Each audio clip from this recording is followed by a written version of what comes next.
Gue pertama kali nonton ini, gue bener deg-degan banget karena gue sebenarnya takut sih sama film horor ya. Soalnya dia tuh gimana sih, yang dia bawa sabit itu, si Jack itu ngejar-ngejarnya tuh kayak, ih deg-degan banget. Gue nggak kuat.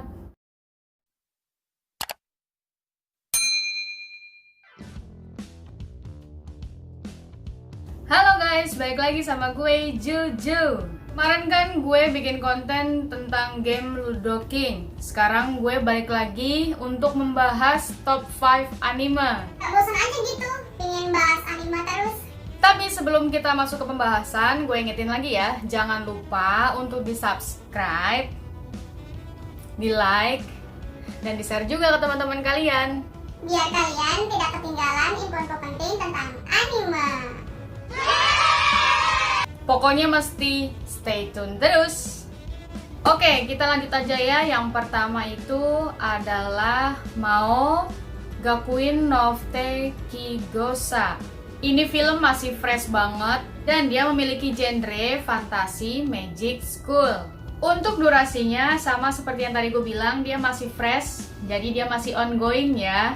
Jadi ini kisah tentang 2000 tahun yang lalu. Jadi bangsa manusia itu dibinasakan oleh bangsa iblis. Ini masa-masanya era mitologi ya. Tapi ada seorang raja iblis yang bernama Anos Voldigord, dan dia sangat sudah bosan lah dan muak tentang kehidupan yang penuh dengan darah lah istilahnya.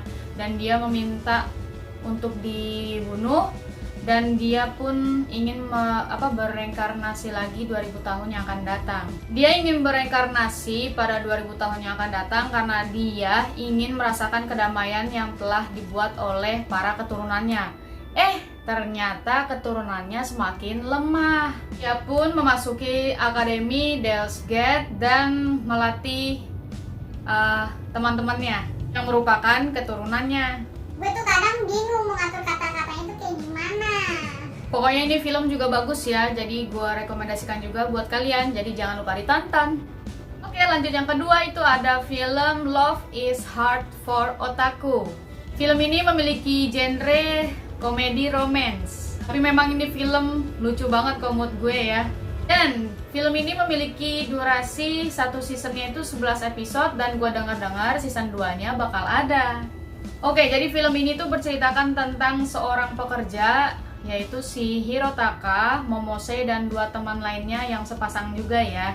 Mereka berempat ini ternyata menyembunyikan sebuah rahasia ke semua publik, termasuk di tempat kerjanya dia. Jadi di tempat kerja juga dia tidak tahu rahasianya itu, bahwa mereka merupakan seorang otaku. Mereka menyembunyikannya itu karena mereka takut semua orang akan menjauhi mereka karena hobinya mereka. Seperti contoh Momose yang berpacaran dengan orang yang bukan otaku, dan akhirnya dia harus menyembunyikan hobinya, padahal sebenarnya dia tidak bisa menyembunyikan hobinya tersebut. Dan sampai akhirnya si Momose itu masuk ke tempat kerja yang baru dan bertemu dengan teman lamanya, yaitu Hirotaka yang merupakan teman kecilnya yang suka juga dengan hal-hal seperti itu. Jadi bisa dibilang dia juga otaku ya. Kepo nggak sama kisahnya? Ini pokoknya bagus deh, lucu banget tuh, pasti bakal ngakak, jadi wajib ditonton ya. Oke, kita lanjut yang ketiga, itu ada Angel of Death. Film ini memiliki genre adventure, horror, terus psikologikal dan thriller. Dan durasinya itu satu season itu ada 16 episode, dan gue dengar-dengar juga, sempat gue cari tahu juga dia bakal ada season keduanya. Ini kisah tentang seorang anak perempuan berumur sekitar 12 tahun, yaitu Rahel, yang tiba-tiba terbangun dan dia kaget bahwa dia berada di gedung bawah tanah. Dan gedung itu terlihat seperti sudah tidak pernah ditempati lagi ya, jadi kayak gedung lama lah. Dia berusaha untuk mencari jalan keluar, dan sampai dia bertemu dengan seorang pria yang mukanya itu parah ditutupi dengan perban, dan dia membawa kayak cambuk ya, apa sih, kayak tahu kan kayak malaikat maut kalau bawa ini, apa sih namanya, gue lupa juga deh. Oh, aku tahu, sabit. Dan sebutan untuk si pria itu adalah Zack. Gue pertama kali nonton ini, gue bener deg-degan banget karena gue sebenarnya takut sih sama film horor ya. Soalnya dia tuh gimana sih, yang dia bawa sabit itu, si Jack itu ngejar-ngejarnya tuh kayak ih, deg-degan banget. Gue gak kuat. Mereka berdua terjebak di dalam gedung yang tadi gue bilang, dan akhirnya mereka bekerja sama dan terjadilah sebuah perjanjian-perjanjian di antara mereka berdua. Kepo kan sama kerjasama mereka gimana untuk mencari jalan keluarnya? Langsung ditonton ya.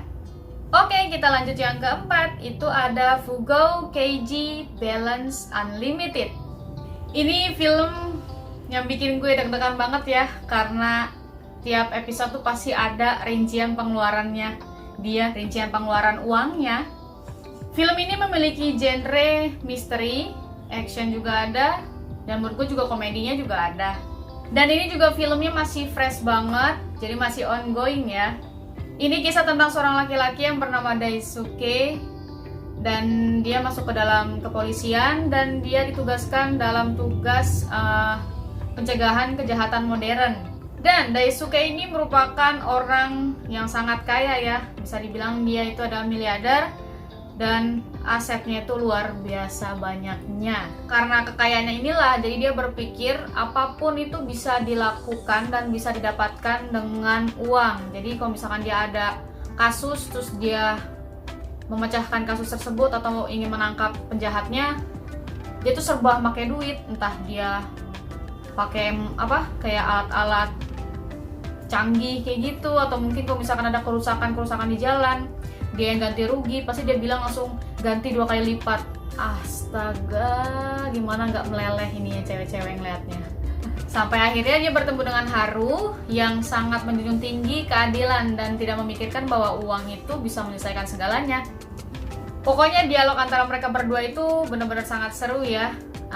Dan mereka pun harus bekerja sama karena mereka dalam satu tim yang sama. Kepo kan sama ceritanya? Kalau menurut gue nih bagus banget, jadi gue rekomendasikan juga buat kalian. Jangan lupa ditonton ya. Oke, kita lanjut yang kelima. Itu ada Boruto Naruto Next Generation. Kalian pasti udah nggak asing kan dengar kata Boruto, apalagi Naruto. Ya, film Boruto ini memiliki genre itu action, adventure, shonen, dan superpower. Dan untuk durasinya juga masih ongoing ya, jadi kalian masih bisa ngeliat episode-episode yang terbarunya lagi. Bagi kalian yang belum sempat nonton Boruto, ini juga menurut gue bagus juga buat kalian, soalnya masih ada Naruto-nya juga versi dewasanya. Dan gue juga nonton film ini juga karena di dalamnya ada Naruto dan Sasuke-nya juga. Jadi di film ini itu mengisahkan tentang si Boruto Uzumaki yang merupakan adalah putra dari Hokage ke-7 atau pahlawan lah. Ya, tahu kan siapa? Ya, Naruto Uzumaki. Tapi Boruto ini memiliki sikap yang keras kepala dan sulit sekali diatur, dan dia ingin hidup tuh seperti apa yang dia inginkan aja sih kalau yang gue lihat di filmnya. Jadi di film Boruto ini juga kehidupannya itu berubah ya, menjadi lebih modern dibandingkan yang pas di film Naruto. Jadi kehidupan shinobi-nya juga berubah, ngikut berubah juga ya. Jadi tidak terpaku pada peperangan dan kekuatan juga seperti dulu. Ya bisa dibilang sudah damai lah. Susah banget sih gue ngomongnya. Tapi tetap banyak loh musuh-musuhnya nanti. Ini film gue rekomendasikan juga buat kalian, jadi jangan lupa ditonton juga. Itu tadi 5 top anime yang gue kasihkan di pertemuan kali ini ya. Jangan lupa juga kunjungi top-top anime lainnya di video sebelumnya.